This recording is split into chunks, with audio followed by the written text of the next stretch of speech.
ಸುದ್ದಿ ಮಾತು ಸಮಾಜದಲ್ಲಿನ ಕಟು ಸತ್ಯಗಳ ಅನಾವರಣ. ಇವತ್ತು ಭಾರತದ ನಮ್ಮ ಹೆಮ್ಮೆಯ ಪ್ರಧಾನಮಂತ್ರಿಗಳಾದಂಥ ಸನ್ಮಾನ್ಯ ಶ್ರೀ ಮೋದಿಜಿಯವರ ವಿರುದ್ಧ ಎಸ್.ಟಿ. ಆದಿಮನಿ ಅಂತಕ್ಕಂಥ ವ್ಯಕ್ತಿ ತನ್ನ ಫೇಸ್ಬುಕ್ನಲ್ಲಿ ಅವಹೇಳನಕಾರಿಯಾದಂತಹ ಮತ್ತು ಸಮಾಜದಲ್ಲಿ ಶಾಂತಿ ಮತ್ತು ಸುವ್ಯವಸ್ಥೆಯನ್ನು ಕದಡುವಂತಹ ಮತ್ತು ಈ ದೇಶದ ಜನರ ಭಾವನೆಗಳಿಗೆ ಧಕ್ಕೆ ತರುವಂತಹ ಪೋಸ್ಟರ್ಗಳನ್ನು ಹಾಕಿದ್ದಾರೆ. ಅವರು ಮೊದಲನೇದಾಗಿ ಸನ್ಮಾನ್ಯ ಶ್ರೀ ನರೇಂದ್ರ ಮೋದಿಜಿಯವರು ಒಂದು ಮಹಿಳೆಯನ್ನು ಎತ್ಕೊಂಡು ಸ್ವಂತ ಹೆಂಡತಿಯನ್ನೇ ಬಿಟ್ಟ ನಮ್ಮ ಪ್ರಧಾನಿಗಳು ಏನಿದು ಅಂತ ಒಂದ ಮಾತನ್ನು ಹೇಳಿದ್ದಾರೆ. ಹಾಗೆ ನಮ್ಮ ದೇಶ ಕಂಡ ಅದ್ಭುತ ನಾಟಕಕಾರ ಇದು ಇಂದಿನ 10,009ನೇ ವೇಷ ನಿನ್ನ ಯಾಸಕನ ದೋಸೆ ಉಯ್ಯ ಅನ್ನೋ ಒಂದು ಮಾತನ್ನು ಹೇಳಿದ್ದಾರೆ.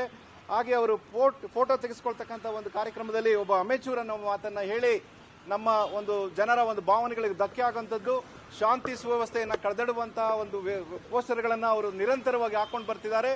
ಅದಕ್ಕೋಸ್ಕರ ನಾವು ಇವತ್ತು ನಮ್ಮ ಭಾರತೀಯ ಜನತಾ ಪಾರ್ಟಿಯ ಪಕ್ಷದಿಂದ ವತಿಯಿಂದ ಈ ನಮ್ಮ ಒಂದು ಪೊಲೀಸ್ ಏನಿದ್ದಾರೆ ಪೊಲೀಸ್ ಇಲಾಖೆಗೆ ನಾವು ಇವತ್ತು ಕಂಪ್ಲೇಂಟ್ ಅನ್ನು ಮಾಡಿದ್ದೇವೆ. ಆ ವ್ಯಕ್ತಿಯ ಎಲ್ಲ ಖಾತೆಗಳನ್ನು ಈಗಲೇ ಕ್ರೋಢೀಕರಿಸಿ ಅದನ್ನ ವಶಕ್ಕೆ ತಗೊಳ್ಬೇಕು. ಅವ್ರ ಮೇಲೆ ಒಂದು ಕಾನೂನು ಕ್ರಮವನ್ನು FIR ರಿಜಿಸ್ಟರ್ ಮಾಡಿ ಅವ್ರನ್ನ ಅರೆಸ್ಟ್ ಮಾಡಬೇಕು, ಮತ್ತೆ ಕೂಡಲೇ ಸಮಗ್ರವಾದ ತನಿಖೆಯನ್ನು ನಡೆಸಬೇಕು ಅಂತ ಹೇಳಿ ನಾವು ಪೊಲೀಸ್ನವರಿಗೆ ಇವತ್ತು ನಾವು ಒಂದು ಕಂಪ್ಲೇಂಟ್ ಅನ್ನು ದಾಖಲು ಮಾಡಿದ್ದೇವೆ. ಇದನ್ನ ಈ ಮೂಲಕ ತಮ್ಮ ಮೂಲಕ ಕೂಡ ನಾವು ಒತ್ತಾಯ ಮಾಡ್ತೇವೆ. ಈ ಒಂದು ಏನು ಪೊಲೀಸ್ ಇಲಾಖೆಯ ಏನು ಹಿರಿಯ ಅಧಿಕಾರಿಗಳಿದ್ದಾರೆ, ಪೊಲೀಸ್ ಅಧಿಕಾರಿಗಳಿದ್ದಾರೆ, ಅವರು ಕೂಡಲೇ FIR ಮಾಡಬೇಕು, ಆ ವ್ಯಕ್ತಿಯ ಮೇಲೆ ಕಾನೂನು ಕ್ರಮವನ್ನು ತಗೊಳ್ಬೇಕು ಅಂತ ನಾವು ತಮ್ಮ ಮೂಲಕ ಕೂಡ ಒತ್ತಾಯ ಮಾಡ್ತೇವೆ. ಹಾಗೆ ಮೋದಿಜಿಯವರ ಮೇಲೆ ಯಾರೇ ವ್ಯಕ್ತಿ ಈ ತರ ಅವಹೇಳನಕಾರಿ ಮಾಡೋದು ನಮ್ಮ ಭಾವನೆಗಳಿಗೆ ಧಕ್ಕೆ ಆಗ್ತದೆ ಅಂತ ನಾನು ಹೇಳಿಕೆ ಬಯಸ್ತೇನೆ. ಪೊಲೀಸ್ ಸ್ಟೇಷನ್ ಬೆಂಗಳೂರು ಸೆಂಟ್ರಲ್ ಅಲ್ಲಿ ನಾವು ಒಂದು ಫಿರ್ಯಾದಿಯನ್ನು ಕೊಟ್ಟಿದ್ದೇವೆ. ಫಿರ್ಯಾದಿಯಲ್ಲಿ ನಾವು ಆದಿಮನಿ ಎಂಬ ವ್ಯಕ್ತಿ ಸಾಮಾಜಿಕ ಜಾಲತಾಣದಲ್ಲಿ ದೇಶದ ಪ್ರಧಾನಮಂತ್ರಿ ವಿರುದ್ಧ ಅವಹೇಳನಕಾರಿಯಾಗಿ ಪ್ರತಿಬಿಂಬಿಸಿರೋ ಬಗ್ಗೆ ಮಹಿಳೆಯ ಜೊತೆಯಲ್ಲಿ ತೊಡೆ ಮೇಲೆ ಹಾಕಿ ಅಂತ ಒಂದು ಸುಳ್ಳು ಮತ್ತು ಸತ್ಯಕ್ಕಿಂತ ದೂರವಾಗಿರೋ ಚಿತ್ರವನ್ನು ಹಾಕಿ ಈ ಚಿತ್ರದಿಂದ ಸಮಾಜದಲ್ಲಿ ಅಶಾಂತಿ ಉಂಟಾಗಿ ಆ ವ್ಯಕ್ತಿಯನ್ನು ಹುಡುಕಕ್ಕೆ ಪ್ರಾರಂಭ ಮಾಡ್ತಾರೆ. ಯಾಕೆಂದರೆ ಇದರಿಂದ ಸಮಾಜದಲ್ಲಿ ಒಂದು ರೀತಿಯಾಗಿ ಆಕ್ರೋಶ ಉಂಟಾಗತ್ತೆ ಮತ್ತು ದೇಶದ ಪ್ರಧಾನಮಂತ್ರಿಗೆ ಅವಮಾನ ಮಾಡೋ ದೃಷ್ಟಿಯಿಂದ ಇದಾಗ್ತಾ ಇರೋದು. ಇದರ ಹಿನ್ನೆಲೆ ಯಾರಿದ್ದಾರೆ, ಈ ಆದಿಮನಿ ಹಿನ್ನೆಲೆ ಯಾರಿದ್ದಾರೆ, ಯಾಕೆ ಇಂಥ ಒಂದು ಪೋಸ್ಟರ್ ಹಾಕಿರೋದ್ರ ಬಗ್ಗೆ ಕೂಡ ತನಿಖೆ ಮಾಡಬೇಕು ಅಂತ ನಾವು CEN police station assistant commissioner of ಪೊಲೀಸ್ಗೆ ನಾವು ಕೊಟ್ಟಿದ್ದೀವಿ. ಈ ಪೊಲೀಸ್ ಇದು ಏನು ನಾವು ಕೊಟ್ಟಿದ್ದೀವಿ ಫಿರ್ಯಾದಿ, ಅದರ ಫಿರ್ಯಾದಿದಾರ ನಮ್ಮ ಭಾರತೀಯ ಜನತಾ ಪಾರ್ಟಿಯ ಹಿರಿಯ ವಕೀಲರು ಹಾಗೂ ವಕ್ತಾರಾದ ಶ್ರೀ ವೆಂಕಟೇಶ್ ದೊಡ್ಡೇರಿಯವರಿದ್ದಾರೆ. ಅಪರಾಧಿ ಮತ್ತು ಯಾರ ಮೇಲೆ ನಾವು ಕಂಪ್ಲೇಂಟ್ ಕೊಟ್ಟಿದ್ದೀವಿ, ಇಲ್ಲ ಆದಿಮನಿ ಎಂಬ ವ್ಯಕ್ತಿ ಮೇಲೆ ಕಂಪ್ಲೇಂಟ್ ಕೊಟ್ಟಿದ್ದೀವಿ. ಮತ್ತು ಈ ಕಂಪ್ಲೇಂಟಿನ ದೂರಿನ ಸಾರಾಂಶ ಕೂಡ ಅವರಿಗೆ ನಾವು ಎಕ್ಸ್ಪ್ಲೇನ್ ಮಾಡಿದ್ದೀವಿ. ಅವರಿಗೆ ಅವರು ಅದನ್ನು ನೋಡಿ ಒಪ್ಪಿ ಇದರ ಮೇಲೆ ಕಾನೂನು ರೀತಿ ನಾವು ಕ್ರಮ ತೆಗೆದುಕೊಳ್ತೀವಿ ಅಂತ ನಮ್ಗೆ ಆಶ್ವಾಸನೆ ಕೊಟ್ಟಿದ್ದಕ್ಕಾಗಿ ನಾವು ಆ ಫಿರ್ಯಾದಿಯನ್ನು ಅಲ್ಲೇ ಕೊಟ್ಟು ಅಕ್ನಾಲೇಜ್ಮೆಂಟ್ ತಗೊಂಡು ನಾವು ಬಂದಿದ್ವಿ. ಮತ್ತು ಇದೇ ರೀತಿಯಾಗಿ ಇಂಥದ್ದು ಬೇರೆ ರೀತಿಯಾಗಿ ಪ್ರಧಾನಮಂತ್ರಿ ವಿರುದ್ಧ ಆಗಬಾರ್ದು ಅನ್ನೋ ದೃಷ್ಟಿ ಕೂಡ ಅವ್ರ ಗಮನಕ್ಕೆ ನಾವು ತಂದಿದ್ದೀವಿ. ನಾವು ಅವನ ಮೇಲೆ ಸೆಕ್ಷನ್ 353(2), ಸೆಕ್ಷನ್ 353(3) ಮತ್ತು IT ಆ್ಯಕ್ಟಲ್ಲಿ ಮತ್ತು ಬೇರೆ ಬೇರೆ ಸೆಕ್ಷನ್ಸ್ ಏನಿದೆಲ್ಲ ಗುಂಪು ಘರ್ಷಣೆ ಉಂಟಾಗುವ ಸಾಧ್ಯತೆ ಮಾಡುವಂಥ ಸೆಕ್ಷನ್ಗಳ ವಿರುದ್ಧ ಅವ್ರ ಮೇಲೆ ಕ್ರಮ ತೆಗೆದುಕೊಳ್ಬೇಕು. ಮತ್ತು ಇನ್ನು ಮುಂದೆ ಇಂಥ ಅವಹೇಳನಕಾರಿ ಚಿತ್ರಗಳನ್ನು ಮಾಡದಂಗೆ ಅವ್ರಿಗೆ ಒಂದು ಸೂಚನೆ ಕೊಟ್ಟು ಕಾನೂನು ರೀತಿಯಾಗಿ ಅವ್ರ ಮೇಲೆ ಕ್ರಮ ತಗೊಂಡು ವಿಶೇಷವಾಗಿ ಕರೆಕ್ಟಾಗಿ ಹೇಳಬೇಕು, ಅವ್ರಿಗೆ ಅರೆಸ್ಟ್ ಮಾಡಬೇಕು ಅಂತ ನಾವು ಒತ್ತಾಯ ಮಾಡಿ ಬಂದಿದ್ದೀವಿ. ನಮಸ್ಕಾರ.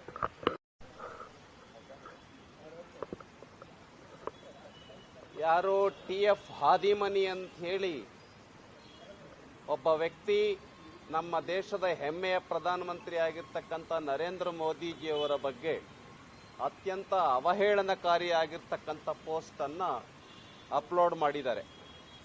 ಈ ಕುರಿತಂತೆ ಯಾರು ನಮ್ಮ ದೇಶದಲ್ಲಿ ಕೋಟ್ಯಾಂತರ ಜನ ನರೇಂದ್ರ ಮೋದಿಜಿಯವರ ಬಗ್ಗೆ ಅಭಿಮಾನವನ್ನು ಇಟ್ಕೊಂಡಿದ್ದಾರೆ, ಗೌರವವನ್ನು ಇಟ್ಕೊಂಡಿದ್ದಾರೆ, ಅವರ ಮನಸ್ಸಿಗೆ ತುಂಬ ಘಾಸಿಯನ್ನು ಉಂಟು ಮಾಡಿದೆ ಈ ಪೋಸ್ಟನ್ನು ನೋಡಿ.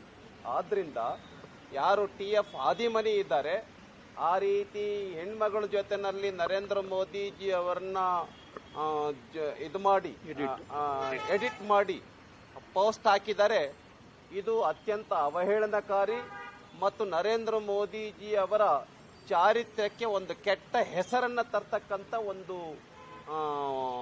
ದೊಡ್ಡ ತಪ್ಪನ್ನ ಹಾದಿಮನಿಯವರು ಮಾಡಿದ್ದಾರೆ. ಅವರ ಮೇಲೆ ಕಾನೂನು ಪ್ರಕಾರವಾಗಿ ಸೆಕ್ಷನ್ಗಳನ್ನು ಹಾಕಿ ಕೂಡಲೇ ಆ ವ್ಯಕ್ತಿಯನ್ನು ಬಂಧಿಸಬೇಕು. ಮತ್ತೊಮ್ಮೆ ಹಾದಿಮನಿ ಇರ್ಬೋದು ಮತ್ತು ಈ ರೀತಿ ಯಾರ್ಯಾರು ನರೇಂದ್ರ ಮೋದಿಜಿ ಅವರ ಗೌರವಕ್ಕೆ ಚ್ಯುತಿಯನ್ನು ತರ್ತಾರೆ, ಗೌರವಕ್ಕೆ ಅವಹೇಳನಕಾರಿಯಾಗಿ ಅವರ ಚಾರಿತ್ರ್ಯ ವಧೆಯನ್ನು ಮಾಡ್ತಾರೆ, ಆ ಥರದವರಿಗೆ ಪಾಠ ಕಲಿಸ್ಬೇಕು ಅಂಥೇಳಿ ಈ ಸಂದರ್ಭದಲ್ಲಿ ನಾವು ಬಂದುಬಿಟ್ಟು ಪೊಲೀಸ್ ಸ್ಟೇಷನ್ಗೆ ದೂರನ್ನು ಸಲ್ಲಿಸಿದ್ದೇವೆ. ನಮ್ಮ ವೆಂಕಟೇಶ್ ದೊಡ್ಡೇರಿ, ನಮ್ಮ ವಕ್ತಾರರು, ನಮ್ಮ ವಕೀಲರು, ಅವರು ಕಂಪ್ಲೇನೆಂಟ್ ಆಗಿದ್ದಾರೆ. ಇವಾಗ ನಮಗೆ ಪೊಲೀಸ್ ಅಧಿಕಾರಿ ಹೇಳಿದ್ದಾರೆ ಅವ್ರ ಮೇಲೆ ನಾವು FIR ಮಾಡ್ತೀವಿ ಅಂತ ಹೇಳಿ. ಆ ರೀತಿ FIR ಮಾಡಿ ಕೂಡಲೇ ಅವ್ರನ್ನ ಬಂಧಿಸಬೇಕು ಅಂತೇಳಿ ಈ ಸಂದರ್ಭದಲ್ಲಿ ಆಗ್ರಹ ಪಡಿಸ್ತೇವೆ. ಬೇರೆ ಬೇರೆ ಕಡೆಗಳಲ್ಲಿ ನಾವು ನೋಡ್ತಾ ಇದ್ದೇವೆ. ಈ ರೀತಿ ಎಲ್ಲೆಲ್ಲಿ ಆ ಪೋಸ್ಟ್ ಆಗಿದೆ ಹುಬ್ಳಿನಲ್ಲಿ ಮತ್ತು ಬೇರೆ ಬೇರೆ ಕಡೆಗಳಲ್ಲೂ ಕೂಡ ಅವರ ಬಗ್ಗೆ ನಾವು ದೂರನ್ನು ಸಲ್ಲಿಸ್ತೇವೆ. ನಾಳೆ ಭಾರತೀಯ ಜನತಾ ಪಾರ್ಟಿ ವತಿಯಿಂದ ಫ್ರೀಡಂ ಪಾರ್ಕ್ನಲ್ಲಿ ಒಂದು ದೊಡ್ಡ ಪ್ರತಿಭಟನೆಯನ್ನು ನಾವು ಮಾಡ್ತಾ ಇದ್ದೇವೆ. ಈ ಪ್ರತಿಭಟನೆಯಲ್ಲಿ ಸಹಸ್ರಾರು ಸಂಖ್ಯೆಯಲ್ಲಿ ಭಾಗವಹಿಸ್ತಕ್ಕಂಥವರಿದ್ದಾರೆ.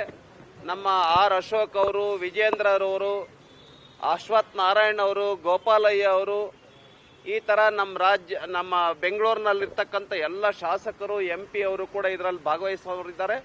ಸಾವಿರಾರು ಜನ ಭಾಗವಹಿಸ್ತಾರೆ. ಮುಖ್ಯವಾಗಿರ್ತಕ್ಕಂಥ ಉದ್ದೇಶ 11 ಜನ ಯಾರು RCB ಅಭಿಮಾನಿಗಳಿದ್ರು, ವಿರಾಟ್ ಕೊಹ್ಲಿ ಅಭಿಮಾನಿಗಳಿದ್ರು, ಅವರ ಸಾವಿಗೆ ನೇರವಾಗಿ ಸರ್ಕಾರವೇ ಕಾರಣ. ಈ ಸರ್ಕಾರ ಒಂದು 2-3 ದಿನ ಬಿಟ್ಟು ಕಾರ್ಯಕ್ರಮವನ್ನು ಮಾಡಿದ್ರೆ ಏನೇನು ಸಮಸ್ಯೆ ಆಗ್ತಾ ಇರಲಿಲ್ಲ. ಅಂತ ತುರ್ತು ಕಾರ್ಯಕ್ರಮ ಏನಿತ್ತು, ಯಾಕೆ ಬಹಳ ಅರ್ಜೆಂಟ್ ಆಗಿ ಈ ಕಾರ್ಯಕ್ರಮದ ಆಯೋಜನೆಯನ್ನ ಮಾಡಿದ್ರು, ಯಾಕೆ ಪೂರ್ವ ತಯಾರಿಯನ್ನ ಮಾಡಲಿಲ್ಲ? ಈ ಎಲ್ಲ ಕಾರಣಗಳನ್ನ ಇಟ್ಕೊಂಡು ನಾಳೆ ಭಾರತೀಯ ಜನತಾ ಪಾರ್ಟಿ ದೊಡ್ಡ ಪ್ರತಿಭಟನೆಯನ್ನ ನಾವು ಮಾಡ್ತೇವೆ. ಮುಖ್ಯಮಂತ್ರಿಗಳು ಮತ್ತು ಉಪಮುಖ್ಯಮಂತ್ರಿಗಳು ನೈತಿಕ ಹೊಣೆ ಹೊತ್ತು ಆ 11 ಜನರ ಸಾವಿಗೆ ಕಾರಣ ಈ ಸರ್ಕಾರವೇ. ಚಿನ್ನಸ್ವಾಮಿ ಸ್ಟೇಡಿಯಂನಲ್ಲಿ ಎಲ್ಲಾ ಗೇಟ್ಗಳನ್ನು ಓಪನ್ ಮಾಡಿದ್ರು ಕೂಡ ಈ ಒಂದು ಸಾವುಗಳು ಸಂಭವಿಸ್ತಾ ಇರಲಿಲ್ಲ. ವಿಧಾನಸೌಧದ ಮೆಟ್ಟಿಲುಗಳಲ್ಲಿ ಏನೇನು ಘಟನೆ ಆಗಿಲ್ಲ, ಚಿನ್ನಸ್ವಾಮಿ ಸ್ಟೇಡಿಯಂನಲ್ಲಿ ಮಾತ್ರ ಆಗಿರೋದು ಅಂತ ಮುಖ್ಯಮಂತ್ರಿಗಳು ಹೇಳ್ತಾ ಇದ್ದಾರೆ. ಹಂಗಾದ್ರೆ ಮುಖ್ಯಮಂತ್ರಿಗಳು ಆ ವಿಧಾನಸೌಧದ ಮೆಟ್ಟಿಲುಗಳಿಗೆ ಮಾತ್ರ ಮುಖ್ಯಮಂತ್ರಿನ ಅಥವಾ ಇಡೀ ರಾಜ್ಯಕ್ಕೆ ಮುಖ್ಯಮಂತ್ರಿನ?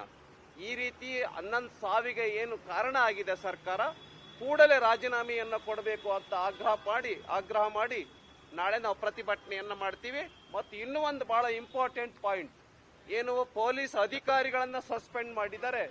ಸರ್ಕಾರ ತಾನು ಮಾಡಿರ್ತಕ್ಕಂಥ ತಪ್ಪಿಗೆ ಪೊಲೀಸರಿಗೆ ಪ್ರಾಯಶ್ಚಿತ್ತ ಮಾಡ್ತಾ ಇರ್ತಕ್ಕಂಥದ್ದು ಖಂಡಿತ ಸರಿಯಲ್ಲ. ಆ ಪೊಲೀಸ್ ಅಧಿಕಾರಿಗಳನ್ನ ಕೂಡಲೇ ವಾಪಸ್ ತೆಗೆದುಕೊಳ್ಬೇಕು ಮತ್ತು ಮುಖ್ಯಮಂತ್ರಿ ಉಪಮುಖ್ಯಮಂತ್ರಿಗಳು ರಾಜೀನಾಮೆಯನ್ನು ಕೊಡಬೇಕು ಅಂತೇಳಿ ಈ ಸಂದರ್ಭದಲ್ಲಿ ಆಗ್ರಹ ಪಡಿಸ್ತೇವೆ.